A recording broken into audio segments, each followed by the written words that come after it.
আবু হুরায়রা রাদিয়াল্লাহু তাআলা আনহু বলেন, কুলতু মা ওয়াজাবাত ইয়া রাসূলুল্লাহ, ইয়া রাসূলুল্লাহ, কি ওয়াজিব হয়েছে? কিছুই তো বুঝলাম না, আপনার কাছে বুঝতে চাই ওয়াজিব হয়েছে কি, ওয়াজিব হয়েছে বুঝলাম না।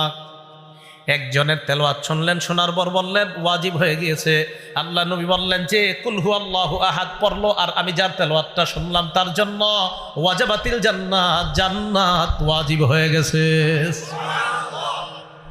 কুল হুয়াল্লাহ শুধু পড়েন এমন না, বিশ্বাসও করবেন। বলেন কুল হুয়াল্লাহ কার পরিচয়? কুল হুয়াল্লাহ কার গুণাবলী বর্ণনা? এই বিশ্বাস নিয়ে পড়বেন। রাসূল বলেন তার জন্য জান্নাত ওয়াজিব হয়ে গেছে। তাহলে এক নাম্বার জানলাম কুল হুয়াল্লাহু আহাদ যে মহব্বত করে তাকে আল্লাহ মহব্বত করে। কুল হুয়াল্লাহু আহাদ যে পড়বে ইয়াকিনের সাথে, বিশ্বাসের সাথে, আর এটার উপর যে অটল থেকে মৃত্যুবরণ করবে তার জন্য জান্নাত ওয়াজিব।